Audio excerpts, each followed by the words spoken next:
Boa tarde, minhas amigas, boa tarde, meus amigos. Estamos aqui reunidos novamente para o nosso encontro dominical. Hoje nós teremos a honra de receber o nosso amigo Uyama de Jesus, companheiro de trabalho da doutrina espírita da cidade de Cajazeiras, na Paraíba. Hoje nós iremos tratar de um tema até certo ponto. Vamos dar acesso aqui ao nosso amigo.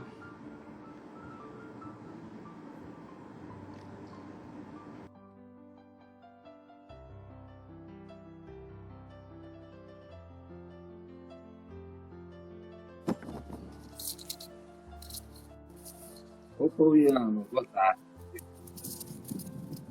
Boa tarde, meu irmão querido. Como você está? Tudo em paz, e você? Que bom, tudo em paz também. Muito bom estar aqui para esse desafio que você nos chama de conversar um dos temas tabus para a nossa sociedade espírita sobremaneira. Muito obrigado pelo convite. Que desafio, meu querido. Eu estou vendo que está falando um pouquinho, eu acho que é a minha internet, eu vou tentar uma localização aqui diferente, tá certo? Para ver se a gente consegue Tá bom. ter um sinal melhor, viu? Só um minuto. Tá bom.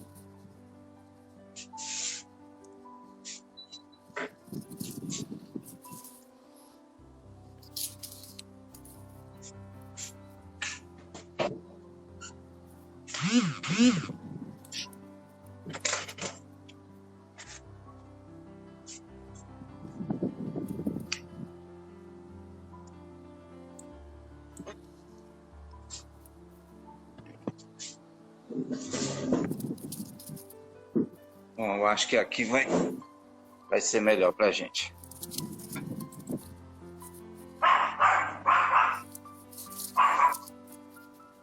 Bom, mais uma vez, amigo, boa tarde, né, a todos vocês que estão já aqui conosco. Como eu disse, hoje nós estamos recebendo o nosso amigo Uyama de Jesus, do lar, Centro Espírita Lar dos Idosos, o Reencontro, da cidade de Cajazeiras, na Paraíba. E é a segunda, na verdade, você foi o inaugurador, né, desse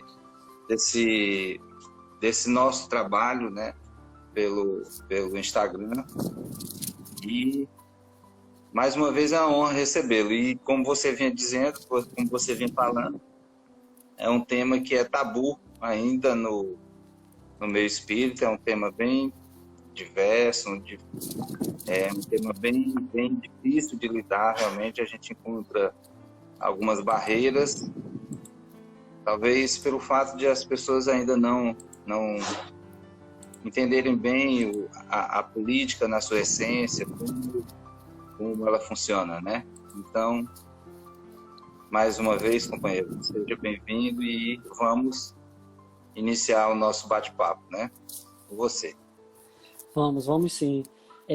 Eu não sei nesse formato se vocês costumam fazer uma prece de abertura nesse formato de trabalho aqui pelo Instagram. Podemos fazer, sim, sem dúvida. É o nosso trabalho. Vamos fazer? Vamos sim. Vamos sim. Posso fazer? Pode sim, Vamos sim, lá. por favor.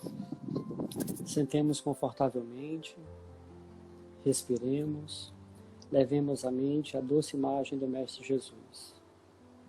Profundamente agradecidos por esse instante em que corações encarnados e desencarnados se encontram em torno da tua doutrina luz, Mestre amado Jesus.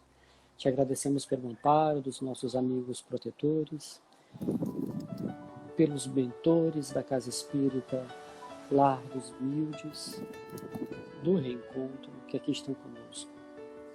Permaneça conosco, Mestre amado, junto com a tua espiritualidade amiga, para que esses instantes de reflexão possam trazer do pão espiritual servido pela tua doutrina acalanto, base e preparação às almas que somos.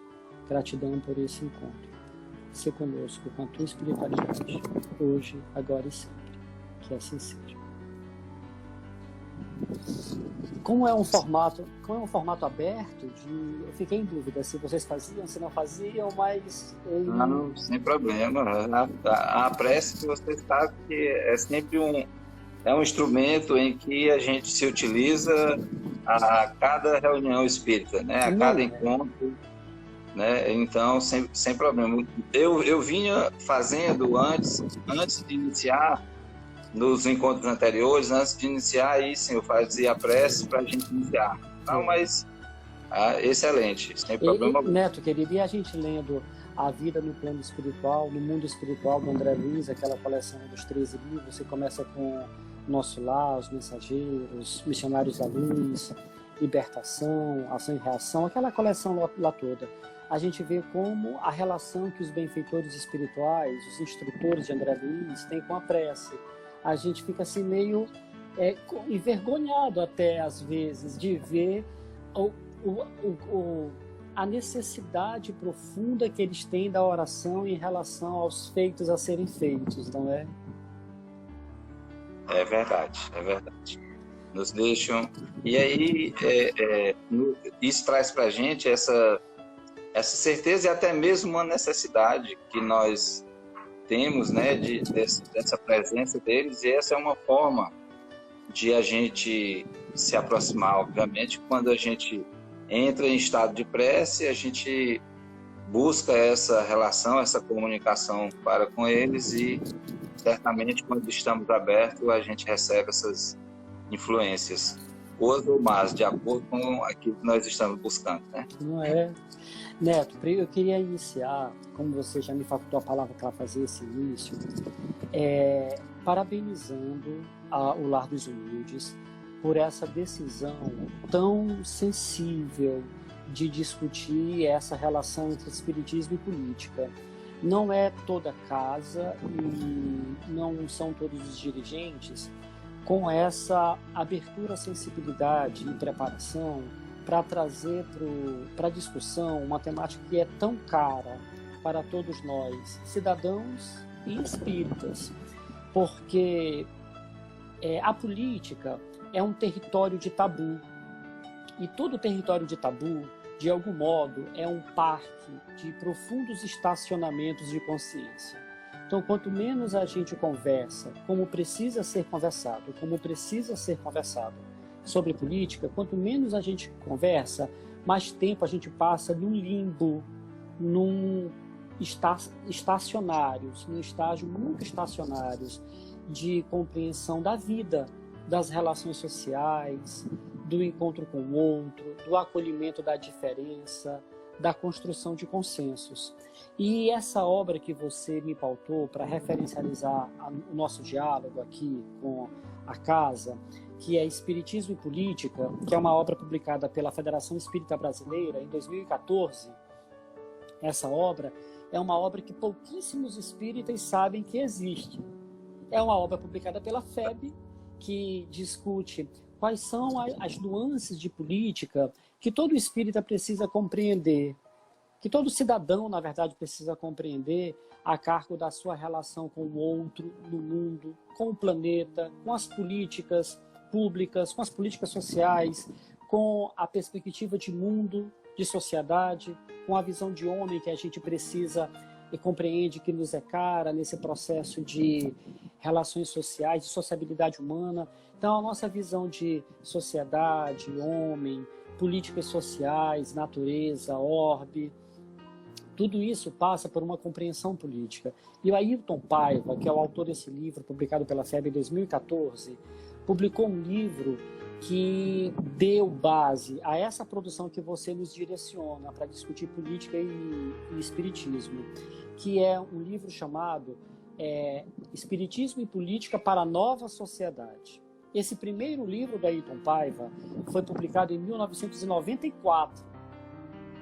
E desde 94 ele foi ganhando capilaridade, foi ganhando aceitação, divulgação, aquele famoso marketing de boca a boca. E a FEB chamou o Ayrton Paiva, pediu para ele deixar a linguagem um pouco mais acessível ao contato e compreensão imediata de todo mundo, porque o livro lá na primeira versão não tinha uma leitura tão fluida, era um pouco mais no âmbito da ciência política, e ele fez uma revisão para essa edição de 2014, que a Federação Espírita publicou, sobre essas nuances necessárias de compreensão entre espiritismo e política. E ele abre esse livro, Neto, com uma questão interessantíssima. Ele diz assim, olha, a parte terceira das leis morais do Livro dos Espíritos e a parte 4 dos gozos e esperanças, ao todo ela possui 405 questões, todas as leis morais e a quarta parte do Livro dos Espíritos. 405 questões é o percentual de 40% do Livro dos Espíritos. Ele disse, olha, então toda essa terceira parte e a última das penas e consolações e dos gozos e consolações é um tratado de política. Não dá para discutir ponto nenhum ao longo de todas essas questões sem discutir política. E ele diz, olha, essas questões todas elas, das leis morais e da quarta parte, nos dá uma definição basilar de política. Política segundo Ailton Paiva, autor do livro, desse que a FEB publicou em 2014, diz, olha, política é a arte de administrar a sociedade de forma justa e a bem de todos. E aí ele fecha esse conceito. Política é a arte de administrar a sociedade de forma justa e a bem de todos. E ele traz um preceito fundamental da ciência política à luz do que diz os benfeitores espirituais nesse conceito, que é a arte de governar o bem público para todos de modo justo, que está na ciência política lá. Ele faz um ajuste dessa compreensão de política à luz do que pensam os benfeitores espirituais. E a gente se pergunta assim, puxa, mas se a política é a arte de administrar a sociedade de forma justa e a bem de todos, mas forma justa para quem? E aí a gente fica sem direito de aprofundar essa questão, porque os benfeitores espirituais já fecham essa compreensão ao longo de todas as leis morais. Eles dizem assim, de todos. Então, quanto mais inclusiva, quanto mais humanizadora, quanto mais acolhedora for uma política pública, mais essa política pública está alinhada na perspectiva cristã, de cuidado com o outro, de só fazermos aos outros aquilo que nós gostaríamos que fosse feito a nós mesmos. E de compreender que todos nós somos membros de uma única família, reunidas em torno de um mesmo espírito de lei, a partir da vontade do mesmo Pai. Então, se a gente não tem o direito de buscar uma outra compreensão para essa definição que os benfeitores dão, e que Ailton Paiva traduz nessa obra Espiritismo e Política, sobre essa perspectiva de todos. Todos significa todos. Então, o quanto mais inclusivo, o quanto mais respeitoso da condição do outro nós conseguirmos compreender o mundo e as leis humanas que ajustam esse mundo, mais no ordenamento cristão nós estaremos ponderando.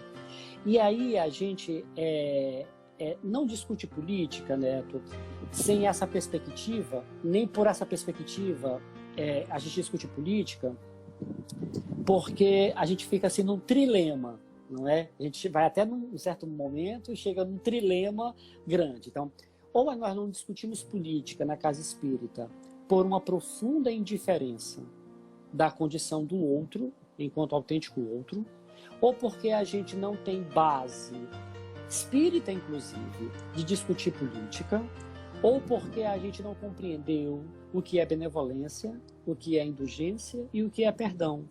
Certa vez, nas eleições presidenciais últimas agora, o Brasil ficou completamente polarizado. A nossa sociedade já era uma sociedade segmentada, estratificada, enfim, mas se agudizou aquela polarização agora nas últimas presidenciais. E no grupo família, que todos nós temos, eu tenho uma irmã muito querida, muito amada, que pediu para minha mãe, eu sou de uma família matriarcal, meu pai desencarnou muito cedo e a minha mãe conduziu a família, enfim, e a minha irmã mais velha pediu para minha mãe para minha mãe impedir que no grupo, família, se discutisse política, porque estava tendo muitos dissensos, muitos dissabores, muitas tensões. Ela pediu: mamãe, proíba a caçula, o nome dela é Mileide, mas chama-se Caçula, o apelido dela até hoje. Proíba a caçula de falar de política nesse grupo. E minha mãe disse assim: minha filha, se vocês não conseguirem falar de política num grupo de quem se ama, em um grupo de quem precisa se amar, onde é que vocês vão conseguir falar de política? Onde é que vocês vão falar de política? Então, me lembrou muito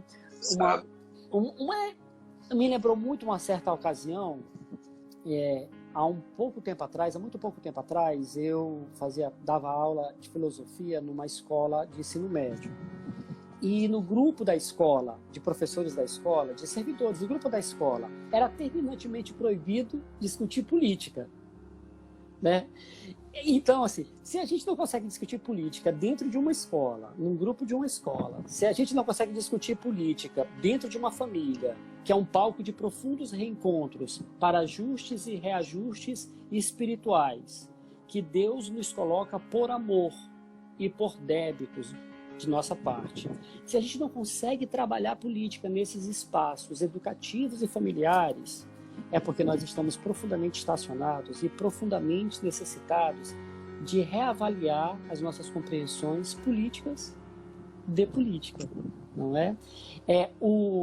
E tem um outro conceito lindo de política que quem dá é o Bezerra de Menezes. Nós sabemos que o Bezerra de Menezes foi político, foi vereador, presidente de Câmara de Vereador, ele foi deputado-geral, naquela ocasião chamava-se deputado-geral, né? E ele tem uma definição linda de política que quem nos traz é o Herculano Pires, em um livro chamado O Reino. O Herculano Pires menciona, em uma dada parte do livro, sobre política. Ele diz assim que, segundo Bezerra de Menezes, política é a ciência de criar o bem para todos, e nesse princípio precisamos nos afirmar. Então, não há uma outra forma de criar o bem para todos, de pensar o bem para todos, de constituir a partir de uma linha de governança esse bem para todos, se a gente não conseguir, fora de política, se a gente não conseguir compreender política, não é? Então, os gregos, Neto, definiam política com dois vocábulos. Polis, que significa lugar, espaço, comunidade, região, e kratos, que era sistema, organização. Política, etimologicamente, é toda a dinâmica de organização comunitária de diferentes que convivem no mesmo espaço em prol de condições de vida comum. Para os gregos, me deixa repetir, é a forma de organização societal entre diferentes no mesmo espaço comum em prol da vida. Isso é política. Então, a partir dessa organização societal de diferentes em prol da vida, segundo os gregos, aí tem a política partidária, tem a política de gestão da casa espírita, tem a política de organização da FEB, enfim. Então, é importante que nós espíritas dimensionemos conceitualmente, adequadamente, política. Então, nós temos aqui 3 grandes definições para a gente concluir essa primeira parte das reflexões. Que é a grega, política é o modo de organização societal entre diferentes, no mesmo espaço comum, em prol da vida. Nós temos a do Ailton Paiva, que ele sintetizou as leis morais. Para quem está chegando agora no Espiritismo, as leis morais é aquela terceira parte do livro dos Espíritos, que diz a lei de adoração, a lei de trabalho, a lei de sociedade, a lei de conservação, a lei de sociedade, a lei da perfeição moral, a lei de justiça, amor e caridade, a lei de destruição, que são as leis morais. E o Ailton Paiva, nessa obra Espiritismo e Política, publicado pela Federação Espírita Brasileira, faz essa síntese, que política é a arte de administrar a sociedade para o bem de todos, de forma justa. E tem essa terceira definição do Bezerra de Menezes, dizendo que política é a ciência de edificar, pensar, elaborar, edificar uma governança a bem de todos. Então, qual é o elemento comum entre essas três definições de política que se complementam? É todos, a expressão todos, tá bom? Todos significa inclusão, significa acolhimento, humanização, compreensão, percepção do direito do outro à vida. Então, todas as vezes que nós olharmos um cenário político, a gente precisa se perguntar, essas políticas, essa linha de governança, ela é inclusiva? Ela olha para todos? Ela tem de si uma necessidade de superação das desigualdades sociais?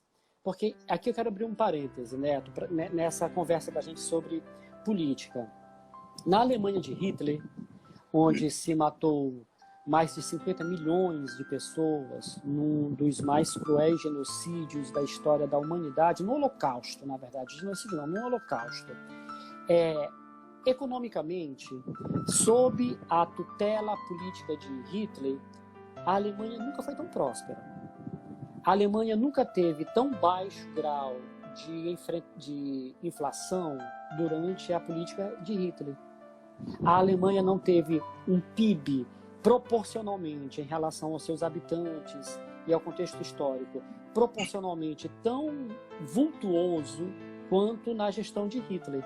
Então, a Alemanha nunca foi tão rica proporcionalmente, quer seja pela baixa inflação, quer seja pelo volume do produto interno bruto, durante o Reich de Hitler.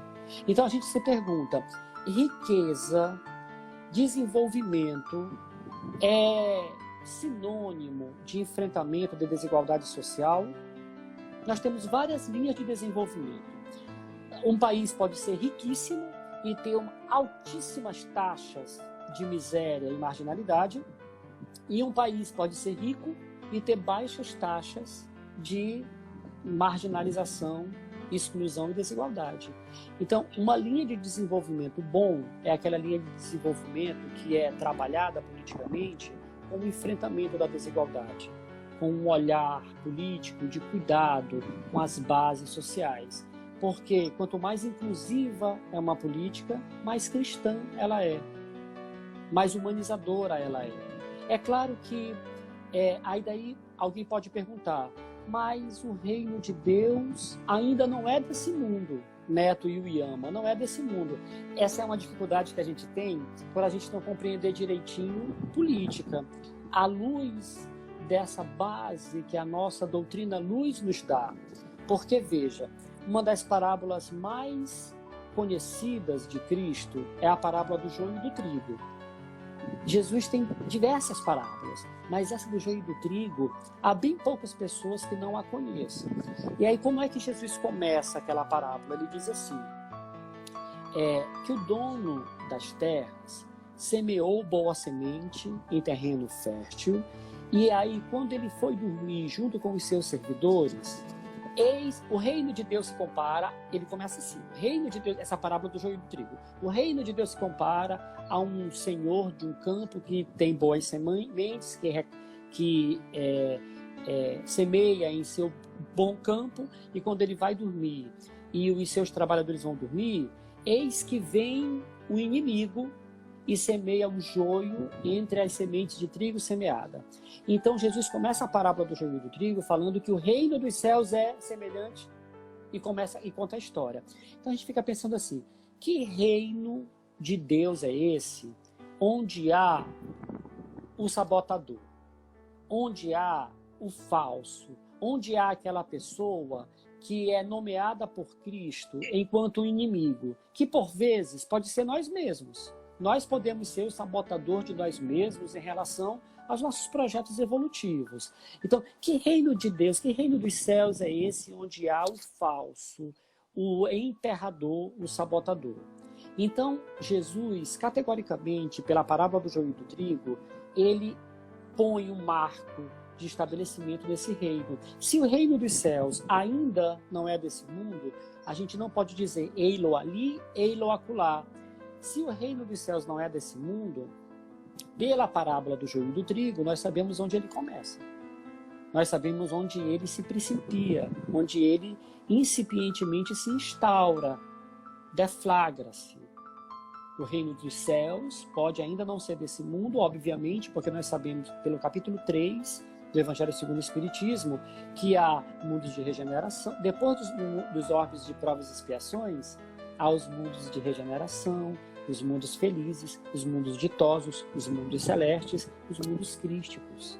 Que essa evolução continua orbes adentro a partir das nossas necessidades de jornadear em consciência na direção de evoluirmos moralmente, espiritualmente. Então, se o reino dos céus ainda não é desse mundo em função de tantos outros orbes que nós precisamos trilhar no aprendizado da nossa jornada espiritual, nós sabemos aonde ele se inicia, né? Aonde ele começa. Então, essa é uma questão que nós precisamos tratar melhor. Se o reino dos céus começa aqui, onde há o sabotador, onde há o falso, onde há aquele irmão que por vezes somos nós, tão necessário de refazer-se espiritualmente, significa dizer que esse reino aqui está porque há uma soberania, porque há uma majestade, porque há a lei, porque há um soberano. E esse soberano é soberano de um mesmo povo. E dentro desse povo, que obedece a um mesmo soberano, não pode haver dois senhores. Como nós somos súditos, e esse soberano, ele é misericordioso, profundamente misericordioso, nós não somos qualquer súditos. Nós somos súditos na categoria de filhos e filhas, de criaturas primeiras. Todos, absolutamente todos, filhos de um mesmo pai, reunidos em torno de um mesmo espírito de lei, ante a Jesus, reunidos em uma mesma família.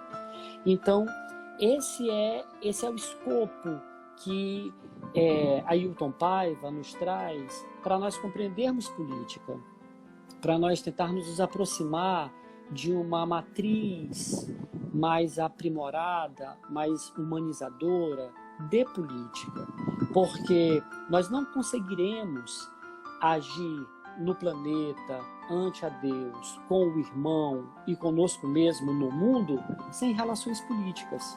Porque o homem, lembrando Aristóteles, é um ser essencialmente político, porque ele precisa organizar-se com o diferente em uma dinâmica societal em função da vida e das condições de vida que são comuns a esses diferentes no mesmo meio. Quanto menos nós discutirmos sobre política, mais tempo nós passaremos estacionados no limbo da ignorância acerca dessa temática, que ela nos é tão qualificadora de compreensão da vida, de compreensão do mundo. E eu queria trazer um outro elemento para cá, Neto, nessa discussão, tá? No item 25 da obra Gênese, no capítulo 18, no item 25 do capítulo 18. Kardec, por meio dos benfeitores espirituais, diz assim: o espiritismo não cria renovação social. A madureza da humanidade é que fará essa renovação ser necessária e romper por necessidade dos corações do homem. Então, essa parte, eu vou ler esse trecho todinho, vou tentar comentar. Essa parte, Kardec não está dizendo assim, olha, é obrigado o espírita a se organizar politicamente em um partido, em uma agremiação, em um clube. Não, ele não está dizendo, olha, não é obrigado ninguém se organizar em torno de partido nenhum. Aliás, a mudança que nós precisamos no mundo, ela se principia, se instaura a partir do Evangelho portas adentro do nosso coração. É por humanizarmos-nos espiritualmente que nós melhoraremos a nossa frequência vibratória com o outro e a conjunção das nossas frequências vibratórias qualificará a psicosfera. A psicosfera não muda por uma data mágica, não muda porque vai passar um cometa próximo do globo terrestre, não tem nenhum evento mágico que qualifica a psicosfera do ambiente da gente. A psicosfera é um produto direto das emanações mentais que nós somos responsáveis, a partir do orbe que nós estamos junto ao outro. O outro como um ponto de contato com Deus. É qualificando a nossa emanação fluídica, o nosso padrão vibratório, que a psicosfera do orbe se requalifica. Então, essas mudanças sociais, elas vão se dar por essa irmanação, por essa conjunção de frequências vibratórias. Não é pela força, não é pelo império, não é pela arma, não é porque temos uma pistola em casa, que podemos ter uma pistola. Não é por isso. É pela capacidade de amar. Que essas mudanças estruturais vão se consubstanciando nas instituições e organizações humanas. É isso que está no capítulo 18, nos itens 19 a 25 desse capítulo 18 de A Gênese. E aí ele continua, ele diz assim, ó, o Espiritismo, pelo seu poder moralizador e por suas tendências progressistas, olha só, é categórico isso.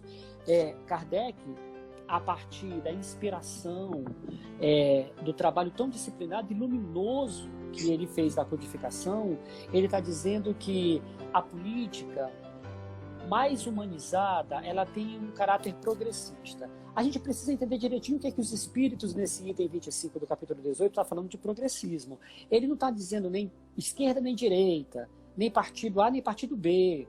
O progressista é toda visão que inclui, que enfrenta desigualdade, não é? A gente também não pode confundir desigualdade social com desigualdade de habilidades. A desigualdade de habilidades é natural que exista entre todos nós, mas isso na frente a gente discute isso melhor. Desigualdade social é uma forma injusta, fruto direto do egoísmo humano. É uma outra coisa, tá bom? Então ele diz assim, olha, e todas as vezes que a gente é imprudente e que nos dói a exclusão e que nos dói a desumanidade e que a gente compreende que a caridade não é só a caridade material, que caridade também é consubstanciada pela caridade moral, como diz o capítulo 13 do Evangelho segundo o Espiritismo. A caridade é moral e a caridade é essencial. O Emmanuel vem e ele fecha a equação, que está no Livro dos Espíritos, que está no Evangelho segundo o Espiritismo, no capítulo 9, no 15, que diz assim, fora da caridade não há salvação. No capítulo 15 do Evangelho segundo o Espiritismo e no capítulo 13. Só que a gente demora a compreender, aí Emmanuel vem e faz... No capítulo 120 de Vinha de Luz, Emmanuel vem e fala da caridade essencial, que é esse elemento de ligação entre a caridade moral e a caridade material. Então a gente nós não temos o direito de compreender que só dando um sopão, dando uma cesta básica, dando uma roupa para alguém, fazendo uma caridade material, nós conseguimos envidar caridade como Cristo a entendia e que nos pauta a questão 886 do Livro dos Espíritos, pela benevolência, indulgência e perdão. Então, a caridade, ela moral e essencial, ela é a quintessência da caridade material que a gente pratica comumente nas nossas casas espíritas por frentes de trabalhos nos quais nós nos articulamos. Compreender caridade é um elemento vital para nós espíritas.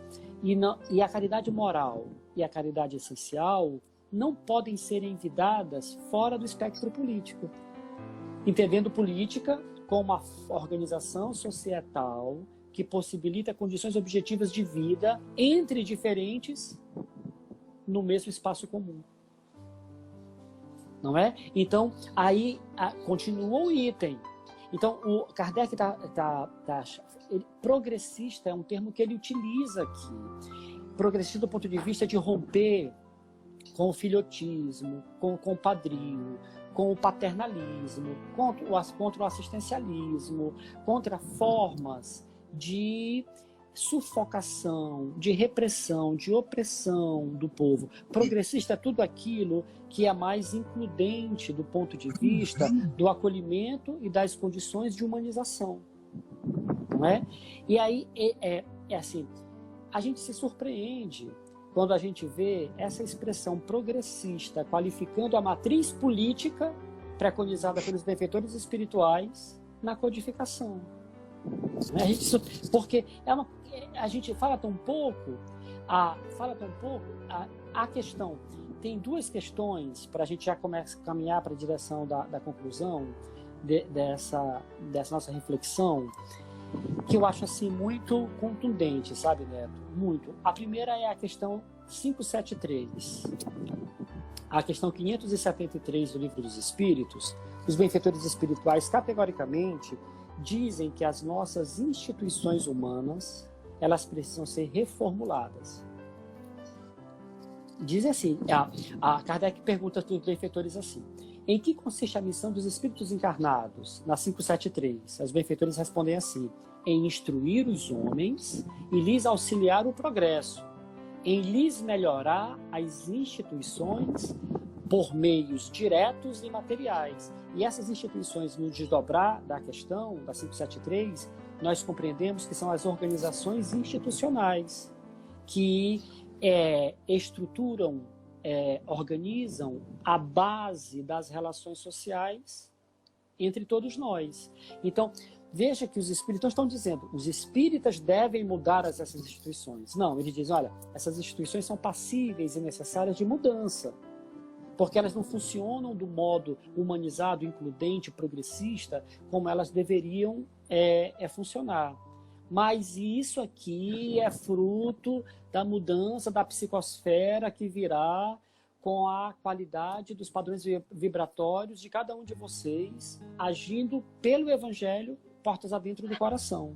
Na questão 914 do Livro dos Espíritos, os benfeitores voltam a conversar sobre essa necessidade de reformulação das instituições humanas.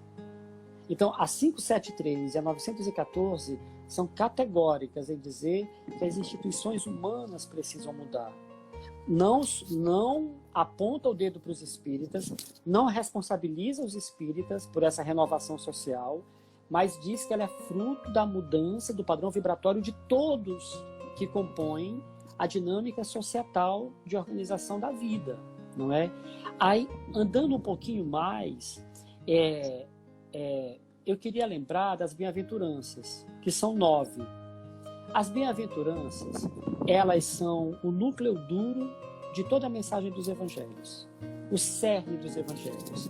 Então, são 9 tópicos que Jesus estabelece, não é? Bem-aventurados os pobres em relação ao espírito, os mansos, os aflitos, os que têm fome e sede de justiça, os misericórdios. São 9 pontos. Em 9 pontos, Jesus sintetiza todo o evangelho. Então, veja, dentro desses 9 pontos, 2 são para a justiça. 2, um quarto, bem-aventurados que têm fome e sede de justiça. E o penúltimo, bem-aventurados perseguidos em nome da justiça do reino dos céus. Então, o que é que faz com que Jesus, esse Cristo que nós conhecemos, ele, na síntese de todo o evangelho, 2 pontos entre 9, destaque para a justiça. O que está por trás disso? Em outro momento a gente volta para discutir, porque obviamente a gente não vai ter condições de fazer isso daqui, mas tem um livro lindo do Emmanuel, Neto, que nós conhecemos e que precisa ser um pouco mais conhecido dos nossos grupos de estudo, chama-se Justiça Divina. Nesse livro do Emmanuel desdobra que compreensão de justiça é essa. É lá que o Emmanuel diz que não há diferença, que a lei é uma só, entre amor, justiça e caridade. Não há amor sem justiça e caridade, não há justiça sem amor e caridade, não há caridade sem amor e justiça. E ele faz essa síntese lá. É interessante que ele faz um preâmbulo disso no finalzinho do prefácio de Caminho, Verdade e Vida, que ele diz assim, olha, não há divisória entre o campo e o altar. Tudo é um mesmo espaço e terreno da seara do Cristo. Então, lendo essa informação de Emmanuel, quer seja em Justiça Divina, quer seja no final do prefácio de Caminho, Verdade e Vida, dizendo que não há linha divisória, então não há linha divisória entre política e evangelho, entre política e amor, entre política e justiça, entre política e compreensão do mundo a partir do encontro com o outro.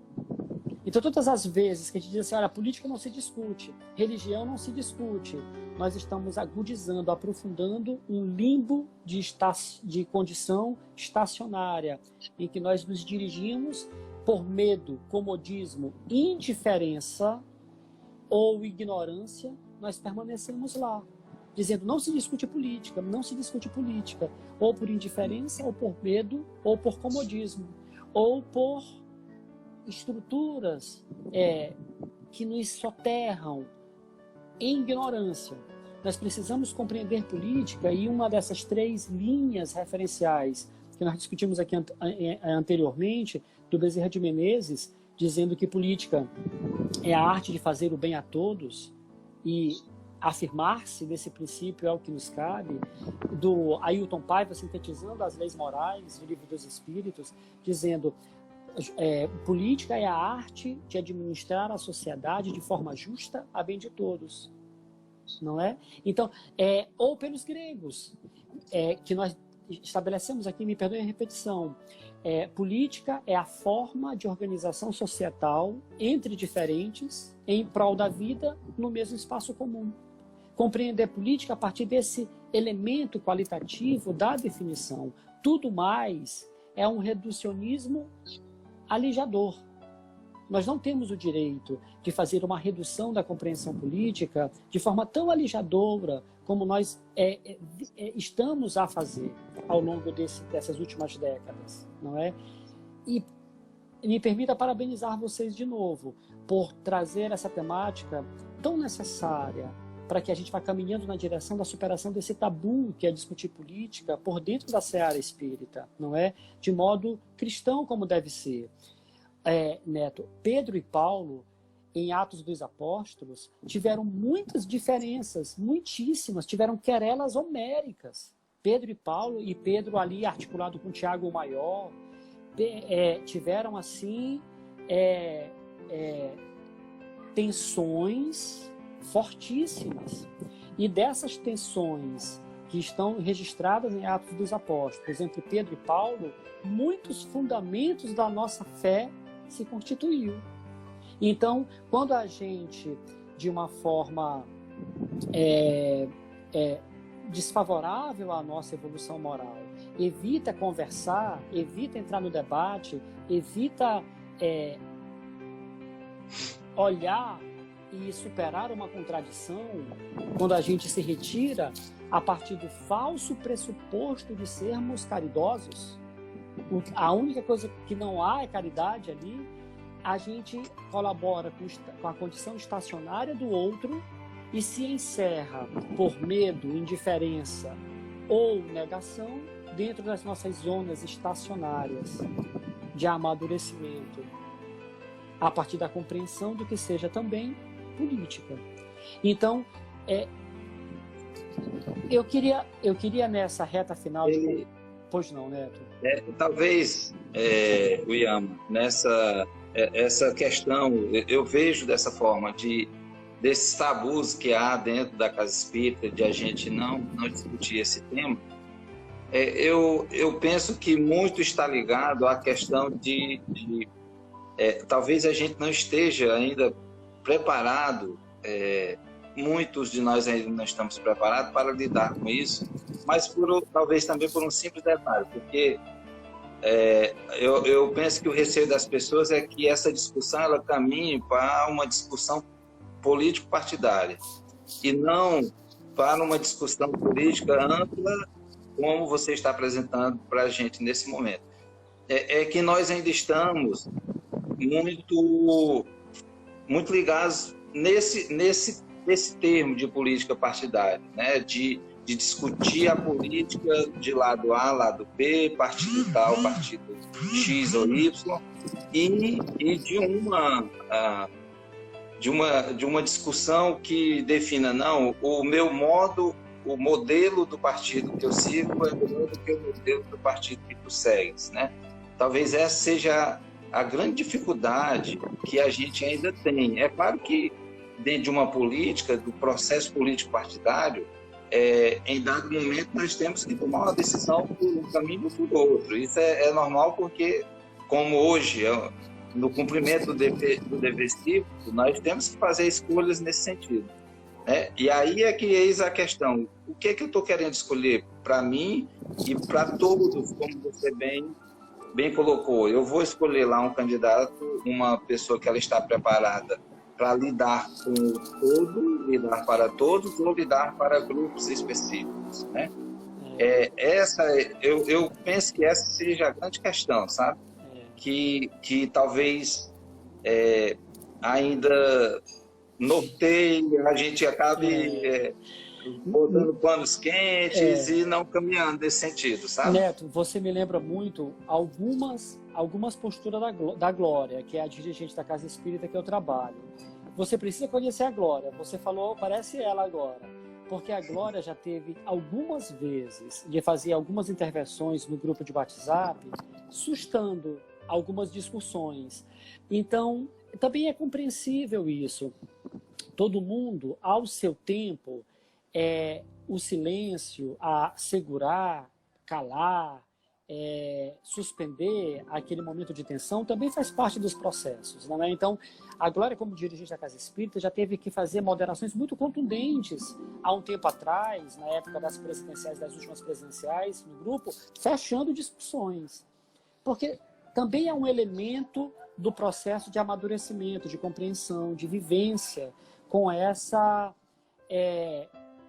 com esse entendimento de política que nós precisamos ter. Nós ainda não somos tão benevolentes como nós um dia seremos. Estamos trabalhando para isso. Nós não somos tão indulgentes com os erros alheios, com a compreensão alheia. E nós não somos perdoadores como nós ainda deveríamos ser. Então, esses momentos de silêncio mais diretivo, de suspensão de uma discussão, também é um ato de quem ama, de quem tem ali sob os seus cuidados aqueles seres que ainda estão se batendo nessa jornada de compreensão e vivências acerca de política. Você falou agora como a Glória falaria. Pois bem, então eu queria só fechar aqui essa discussão com algumas questões do Livro dos Espíritos que o autor dessa obra que você referenciou para esse debate nos traz, não é? Uma por, exemplo, a questão 711 do Livro dos Espíritos. Eu vou fazer um apontamento mais objetivo das questões para a gente fazer o fechamento. Kardec pergunta assim, na 711, o uso dos bens da terra é um direito de todos os homens? O uso dos bens da terra, dos minérios, da agricultura, dos combustíveis fósseis. E aí os benfeitores dizem assim, esse direito é consequente da necessidade de viver. Deus não imporia um dever sem dar ao homem meio e condições de cumpri-lo. Então, o uso dos bens da terra é um direito de todos os homens, né? E isso me lembrou muito essa questão 711 dos benfeitores espirituais, Neto. Me lembrou o Papa Francisco, que é um pastor, um dos melhores e maiores pastores da humanidade desde todo sempre. E aí, Neto, uma vez aquela questão da migração, do pessoal da Síria, enfim, e aí as pessoas perguntaram a ele se era justo abrir as portas para pessoas estrangeiras. E aí, para imigrantes, sem preparação, sem escolarização, com outros costumes, outras culturas, enfim. Aí o Papa Francisco respondeu assim, meu filho, no planeta Terra, todos nós somos imigrantes.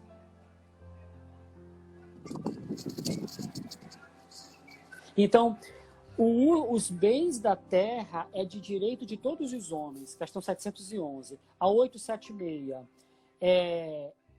até que pergunta assim, posto de parte o direito que a lei humana consagra, esses direitos trabalhistas que a lei humana instituiu, qual a base da justiça segundo a lei natural? Aí daí os benfeitores respondem assim na 876.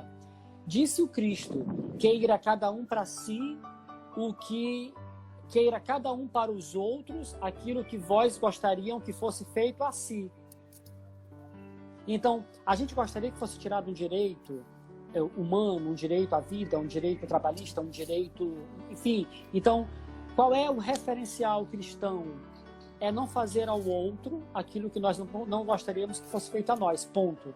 Então os espíritos evocam o Evangelho para falar dessas referências que nós precisamos tomar na constituição ou na observação de leis humanas que regem os nossos cotidianos materialistas. Se aproximai as vossas organizações societais daquilo que diz o Evangelho, ponto. De modo mais objetivo possível. Tem uma outra questão também, a 930, Neto. Os benfeitores respondem assim para Kardec: numa sociedade organizada segundo a lei de Cristo, ninguém pode ou deve morrer de fome. É uma das menores respostas que os benfeitores dão ao longo das 1019 questões do Livro dos Espíritos. Em uma sociedade organizada segundo a lei do Cristo, ninguém pode, ninguém deve morrer de fome. A 930. A 806. É lei da natureza a desigualdade das condições sociais? Olha só, Kardec, luminoso. Assim, olha, não há mente humana mais arguta, preparada, disciplinada, científica, do ponto de vista de olhar todos os detalhes, fechar todas as condições. Não é? Kardec é um mestre nisso. Aí ele pergunta: é lei da natureza a desigualdade social? Aí os espíritos, 806, 806. Aí os espíritos respondem assim: não, a desigualdade social é obra do homem, devido aos seus egoísmos, pelos quais se orientam na vida. Então, a 806 ela é categórica, fecha essa questão. Aí daí Kardec pergunta: a desigualdade social desaparecerá um dia da face da Terra? Os benfeitores respondem: desaparecerá quando o egoísmo e o orgulho deixarem de predominar nas bases das relações humanas. Né? Então, os espíritos fazem uma diferença entre desigualdade de habilidades, desigualdade de aptidões e desigualdade social. São duas coisas muito diferentes, não é? A desigualdade de aptidões depende da patrimonialização do espírito ao longo da sua existência enquanto um jornadeador da evolução. Então você pode ter uma inclinação para os estudos, para a disciplina, para a paciência, para a atenção, porque você foi acumulando ao longo da tua vida, nas outras incursões pela carne, de modo consciente, se te foi caro, tu foi trabalhando. Então, a gente olha, por exemplo, crianças de 4 anos, todas elas são lindas, efusivas, expressivas como crianças, mas uma é mais ponderada, mais obediente, mais centrada, e outras são completamente renitentes, não é? Árduas de convívio. Então, os espíritos têm profundas desigualdades de aptidões, porque depende do grau pelo qual eles vêm patrimonializando o espírito ao longo do seu processo de evolução, né, consciencial. E aqui na 806, os espíritos fazem uma clara e objetiva diferença entre desigualdade de aptidões e desigualdade social, colocando a desigualdade social como uma consequência direta do egoísmo e do orgulho nas estruturas de organização societal. Não é? Isso é uma, como a Miriam está dizendo aqui, isso é uma reflexão política que os espíritos estão fazendo, não é? No cerne da mais autêntica definição de política, que é ou a grega ou a que os espíritos trazem nas leis morais, sintetizada pelo Ailton Paiva. A política é a arte de administrar a sociedade de modo justo para todos, né? E aí, enfim, o Ailton Paiva, nessa obra, que é Espiritismo em Política, publicado em 2014 pela Federação Espírita, o Neto, ele tem essa obra em PDF. Para quem quiser ler, pode passar esse zap para o Neto. Neto, manda esse zap para a gente, para que vocês possam ler essa obra, né, não é, mais debruçadamente, enfim. E eu queria ficar, Neto, com uma última questão, entre tantas outras, que o Ailton Paiva traz nessa produção Espiritismo e Política, que é a questão 875, que ele diz, Kardec pergunta para os espíritos, para os benfeitores espirituais: como se pode definir a justiça? E aí os benfeitores respondem: a justiça consiste em cada um respeitar o direito dos demais. Então, veja que os espíritos qualificam justiça por meio de 2 elementos estruturais. Um é só fazer ao outro aquilo que nós gostaríamos que fosse feito a nós, só desejar para o outro aquilo que nós desejaríamos que fosse feito para nós, e respeitar o direito do outro à vida. Na questão do Livro dos Espíritos sobre pena de morte, que infelizmente eu não lembro de qual é, mas se a gente abre o Livro dos Espíritos em PDF, dá Ctrl F, coloca pena de morte, e aí a gente vai achar a questão. Os espíritos dizem que as sociedades que vão evoluindo culturalmente ou espiritualmente, elas vão abolindo a pena de morte. A pena de morte ela não é justificada nem para aqueles culpados que reconhecem-se objetivamente culpados. Os espíritos são categóricos em dizer que a pena de morte ela não é admissível espiritualmente, nem para culpados que se reconhecem objetivamente culpados. E então, sociedades que evoluem pela ética humana, política, não espiritual, certa vez disseram para... tem uma palestra do Leandro Carnal, que é um historiador, filósofo, e o Leandro Carnal tem várias palestras lindas, mas ele fez uma chamada Fé Líquida. Está no YouTube, deve estar no YouTube, Fé Líquida. E aí disseram no debate dessa palestra, disseram assim: Carnal, você é o ateu mais cristão que eu conheço. No debate, né? Aí ele disse assim: não, eu não sou cristão, eu sou ateu. Mas há um ethos em função de um pacto civilizatório. Esse ethos, em função de um pacto civilizatório, me impede de ser cruel com o meu semelhante. Ainda que esse semelhante seja um autêntico outro, completamente oposto e diferente de mim. Mas o ethos de um pacto civilizatório, que deve ser agregado à condição humana, me impede de ser cruel com o outro. Então veja, quer seja por um ethos ético, filosófico, não espiritualizado, ou quer seja por um ethos doutrinário, espiritual, como é o da formatação doutrinária da codificação espírita, a pena de morte é inadmissível. E não sou eu que estou dizendo. São os espíritos que estão dizendo na codificação do Livro dos Espíritos. E aqui, na 875 do Livro dos Espíritos, os espíritos falam do direito à vida do outro. Então, toda linha de governança, toda linha política que for contrária, negligente, que invisibilizar condições materiais de vida para todos, essa linha precisa questionar-se acerca da sua legitimidade de ser e estar enquanto matriz de política junto aos outros.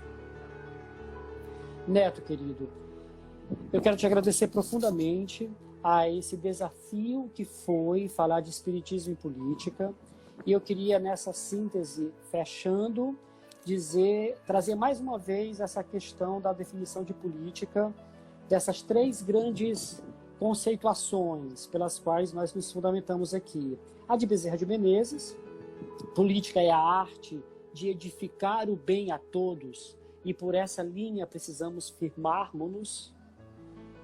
A do Ailton Paiva, do autor do livro Espiritismo e Política, publicado pela FEB em 2014.